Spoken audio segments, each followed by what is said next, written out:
It was supposed to be one of those evenings you replay in your mind for the rest of your life, the kind that makes all the years of work feel worth it. My grandson, Tyler, was getting married. My grandson, the boy I used to carry on my shoulders through the county fair, was standing at the front of that reception hall in a rented tuxedo, waiting for a girl named Ava to walk down the aisle toward him. And I sat in the second row with my chest so full of pride I thought it might crack my ribs. The reception was held at an old converted barn out past the highway, the kind of venue my late wife Diane would have loved. String lights strung across the rafters, mason jars full of wildflowers on every table. My daughter Melissa had planned every inch of it. She'd spent a year on this wedding, calling caterers, arguing with florists, losing sleep over seating charts, because that's who Melissa is. She gives everything to the people she loves, sometimes more than she has to give. I sat at the head table between Melissa and my son Gary, watching Tyler and Ava cut their cake, watching the two of them laugh at something. Only they understood, and I felt that particular ache that comes with being the oldest person at a celebration. The ache of remembering every wedding you've ever been to, every face that isn't there anymore. Diane should have seen this. She should have been the one, crying happy tears in the front row instead of me. My son Gary sat to my right, quiet as always, nursing a glass of bourbon he'd been refilling more than I liked. Gary had never been an easy man to read. Even as a boy, he kept things locked up tight behind his eyes, and as he'd gotten older, that lock had only gotten heavier. He ran a landscaping company 2 towns over, had for almost 15 years, and from the outside it looked like it was doing fine. Trucks with his name on the side, a crew of 6 men, a house with a pool. But I'd heard things. Melissa had heard things. And money trouble. Unpaid suppliers. A business that looked healthier on paper than it did in his bank account. 3 years ago, Gary had come to me and asked to borrow $40,000 to cover a shortfall and buy a second fleet of equipment. I said no, not because I didn't have it. I did, sitting comfortably in a retirement account I'd built over 4 decades of work at the plant. I said no because I'd watched him make the same mistake twice already, expanding faster than his revenue could support, and I told him that $40,000 wouldn't fix a broken business model. It would only delay the reckoning. I told him I loved him too much to hand him a loaded gun. He hadn't spoken more than a few clipped words to me since. I watched him now across the table, refilling that glass again, his jaw tight in a way that made something in my stomach turn cold and uneasy, though I told myself it was nothing. Tonight wasn't about old wounds. Tonight was about Tyler and Ava, about my family gathered under one roof for the first time in 2 years. My other daughter-in-law, Renee, Gary's wife, kept glancing at him from 2 seats down. Her smile, a little too fixed, a little too careful, the way you smile when you're watching someone you love stand near the edge of something. The band slowed things down for the father-daughter dance, and I watched Tyler's father, my late son-in-law Robert, who wasn't there either, watched Melissa dance instead with her brother-in-law standing in for a role no one should ever have to fill, and I felt that lump rise in my throat that I've felt at every family gathering since we buried Robert 4 years back. Grief doesn't leave. It just learns to sit quietly in the corner of every happy room. I excused myself around 9 to get some air, walked out past the string lights into the cool September evening, and stood there a long moment just breathing, just being an old man alone with his thoughts under a sky full of stars. In my jacket's inner pocket, folded twice, was an envelope. Inside it was $6,000 in cash, a wedding gift for Tyler and Ava, enough to cover the down payment on the little house they'd found outside of town. I'd been carrying it all night, waiting for the right quiet moment to press it into Tyler's hand without an audience. Because that's how I was raised to give, quietly, without a show. When I came back inside, the lights had dimmed for dancing, and I found my seat again, and for a while the evening rolled on the way weddings do, warm and a little chaotic, full of relatives I hadn't seen in years asking about my health, about retirement, about whether I was eating enough since Diane passed.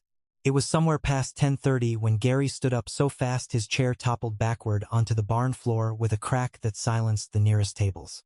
I looked up and didn't recognize the face looking back at me.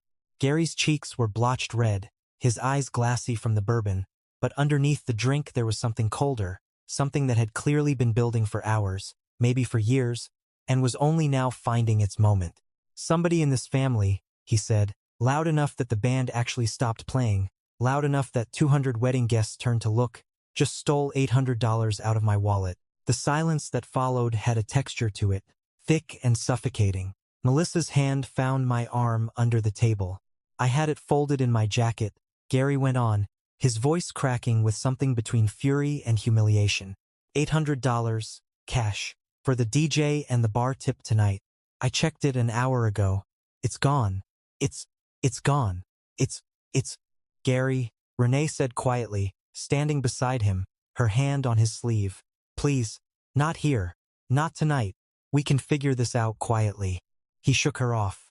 No, we're not going to sweep this under the rug the way this family sweeps everything under the rug. Somebody at this wedding is a thief, and I am done pretending that's not who we are.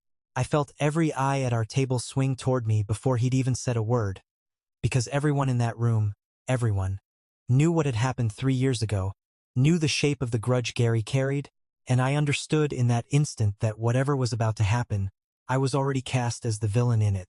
Gary, I said, keeping my voice level though my heart had started hammering, sit down. It's your nephew's wedding. We will find your money, but not like this. Don't tell me what to do. His eyes locked onto mine, and I saw something in them I had never seen in 62 years of being his father. A hatred so old and so patient it had calcified into something almost calm. You always know best, don't you, Dad? You always know exactly how everyone else should live their lives. Maybe you should empty your pockets first, since you're so eager to lecture me about what's right. A ripple of gasps moved through the nearest tables. Melissa's grip on my arm tightened. Excuse me? I said. You heard me. He stepped away from Renee, away from the table, walking toward the small raised platform where the band had been playing, and grabbed the microphone stand before anyone could stop him. The feedback squealed through the speakers, and 200 faces that had been laughing and dancing an hour ago turned to stone. I want everyone to know, Gary said into that microphone, his voice booming across the barn, echoing off the rafters where the string lights hung, that somebody in my family just robbed me at my own son's wedding. And I have a pretty good idea who. Gary, stop this, Melissa said, rising from her chair, her voice shaking. This is Tyler's night, please? I know, Mel. I know it's his night. That's exactly why I'm not going to let some thief walk out of here with my money like nothing happened. He set the microphone down but didn't stop, walking now toward our table with a slow, deliberate stride that made my stomach drop. Nobody leaves this reception until we find out who took it. I watched Tyler, still in his tuxedo, his new bride's hand gripped tight in his, standing frozen near the cake table, watching his uncle unravel the most important night of his young life in front of everyone he'd ever loved. You're not serious, I said. I am dead serious. Gary reached the head table and stopped directly in front of me, close enough that I could smell the bourbon on his breath, close enough to see the broken capillaries in his eyes from the drink and the fury. Empty your pockets, Dad. I will not. Why not? If you've got nothing to hide, why not? The room had gone so quiet I could hear the ceiling fans turning overhead, could hear someone's child crying somewhere near the back, could hear my own pulse in my ears. Every guest, cousins and neighbors and coworkers from 3 generations of this family's life stood frozen, staring at an old man and his son locked in a standoff that had clearly been building for years and had finally found its stage. I thought about walking away. I thought about telling him this was beneath both of us and simply leaving. But I looked past Gary's shoulder and saw Tyler's face, saw the devastation already written there, the wedding he'd remember for the rest of his life already ruined regardless of what I did next. And something in me decided that the fastest way through this humiliation was simply through it. Fine, I said, my voice low. Search me, Gary, if that's what you need to feel like a man tonight. I raised my arms. He didn't hesitate. His hands went into my outer pockets first, rough, invasive, patting me down like I was a stranger being arrested on the street rather than the father who had taught him to cast a fishing line. He found nothing in the outer pockets and his jaw tightened, and then his hand moved to the inner breast pocket of my jacket, the one where I'd tucked Tyler's wedding envelope hours earlier, and I felt a jolt of alarm shoot through me that had nothing to do with guilt and everything to do with the sudden, sickening premonition of what was about to happen. His fingers closed around the envelope. He pulled it out slowly, and I watched his face shift from fury into something uglier, something triumphant, And he tore the flap open right there in front of everyone and pulled out a thick fold of $100 bills. "There it is," he said, his voice shaking now with vindication instead of rage. "There it is. Look at this. Look at what my father was carrying." "Gary, that's not your money," I said, my heart pounding so hard I could feel it in my throat. "That's a wedding gift for Tyler. $6,000 for the down payment on his house. Ava's mother knows about it. Ask her." I see. 6,000. He repeated, laughing. But it wasn't a real laugh. It was something broken and disbelieving. $6,000 for the golden grandson's house, and you couldn't spare $40,000 to save your own son's business. You couldn't spare $40,000 to keep me from losing everything I built, but you'll hand Tyler $6,000 in cash like it's nothing. That is not what this is about, and you know it. It's exactly what this is about." He was shouting now, spit flying, the microphone forgotten but his voice carrying anyway through the stunned silence of the barn. "It's always been about who you love more. Melissa's kids get everything. Tyler gets the house money. And I get told no, I get told my business is a bad idea. I get told to learn my lesson like I'm still 12 years old." End quote. I stood there with my arms still half raised, an old man in a rented chair being dismantled in front of 200 people, and I felt something in my chest give way. Not anger exactly, something closer to grief, the specific grief of watching your own child reveal a wound you never knew had gone this deep. "Gary." My daughter-in-law Renee's voice cut through the barn, and she was crying now, openly, mascara running down her face. "Gary, please, this isn't about the money. This was never about the money and you know it. Stay out of this, Renee." "No." She stepped closer, and I saw something steel itself in her that I had never seen from her before in 15 years of family dinners and holidays. "No, I will not stay out of this because I have watched you carry this grudge for 3 years like it's a stone in your chest, and I am done watching it poison this family. You didn't lose $800 tonight, Gary. You never had it." The barn went, if possible, even more silent. "What are you talking about?" Gary said, but his voice had changed, some of the fury draining out of it, replaced by something uncertain. Renee reached into her small clutch purse and pulled out a folded stack of bills, held it up with a trembling hand. "It's here. It's been here since 6 o'clock. I took it out of your jacket before we even sat down for dinner." Gary stared at her, his mouth working without sound, coming out. "I knew," she said, and now the tears came freely, streaking through her makeup, her voice breaking on every other word. "I knew the second you started drinking tonight that this was going to happen. I've watched you get like this at every family event for 3 years, watched you look at your father like he owes you something, and I was so scared, Gary. I was so scared you were finally going to say the things you've been carrying, and I panicked. I took the money so there'd be nothing for you to accuse anyone of. I thought if there was nothing missing, you'd have nothing to blame him for. I thought I was protecting you from yourself. You took my money," Gary said, his voice hollow now, stripped of all its earlier thunder. "You took it and let me stand up here and accuse my own father in front of 200 people. I didn't know you'd do this," Renee said, sobbing now. "I thought you'd think you'd misplaced it, you'd be embarrassed. We'd laugh about it later. I never imagined you'd tear apart your own father's pockets at your son's wedding. I never imagined you'd humiliate him like this.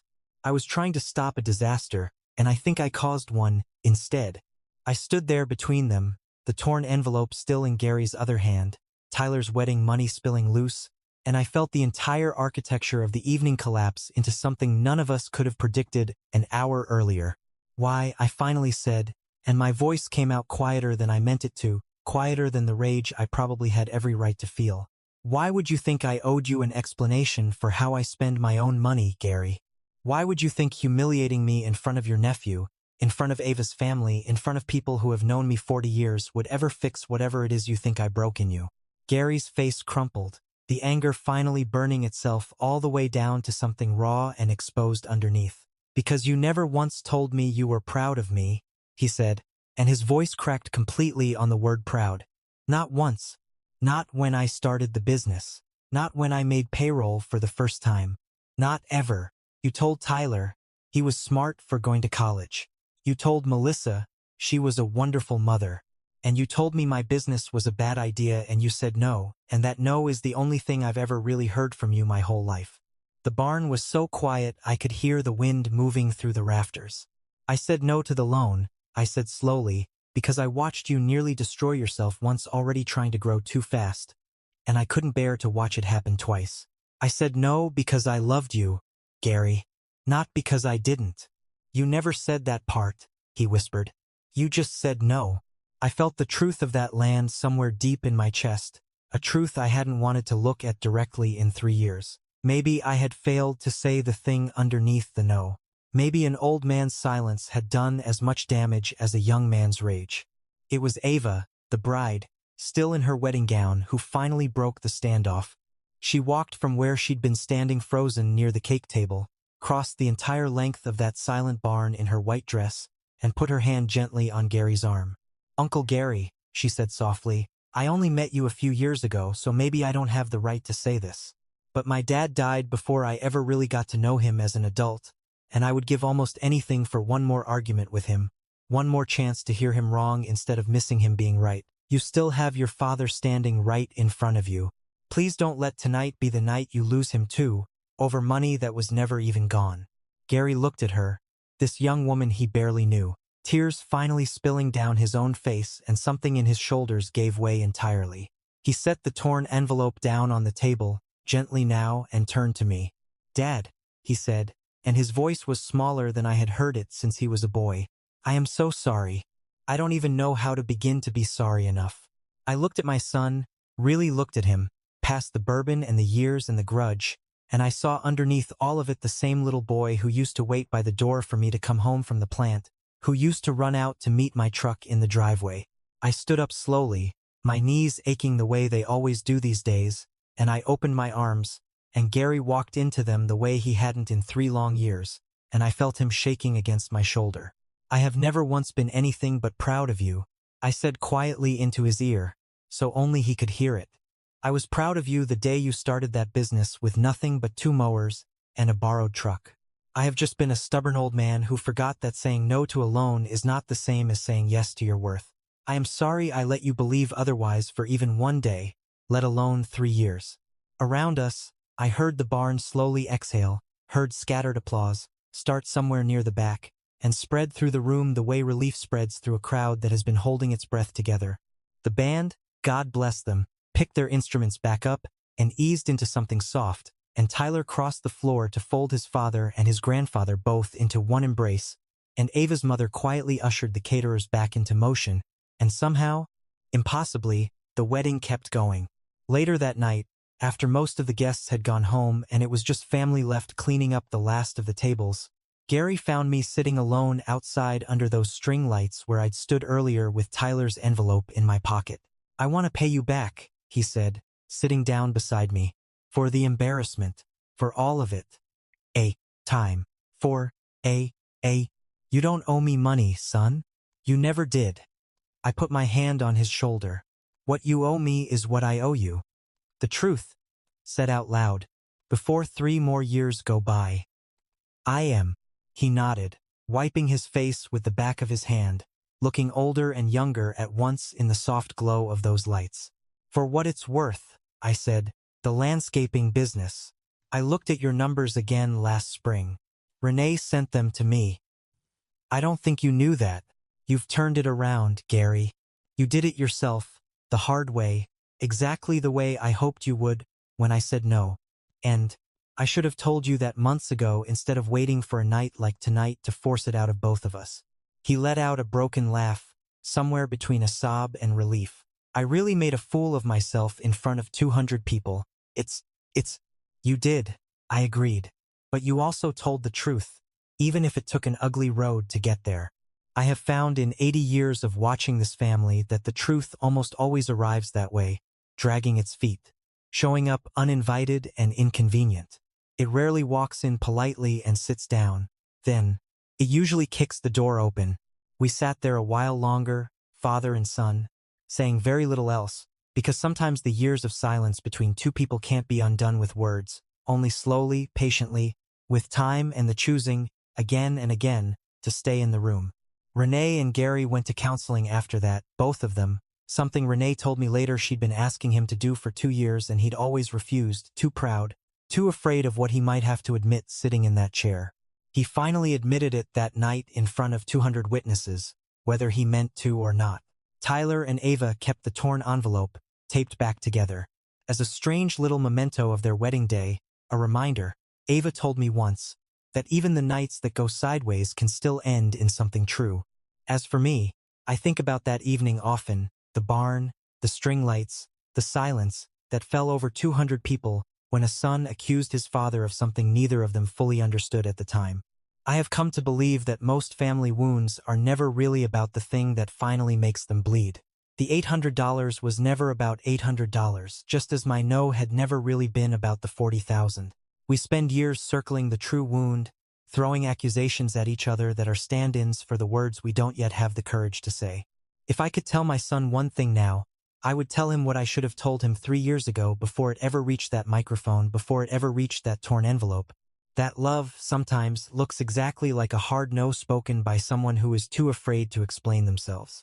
And that the people who show up to protect us, sometimes clumsily, sometimes in ways that nearly break everything apart before they can mend it, are proof that we were never as alone in our stubbornness as we believed ourselves to be.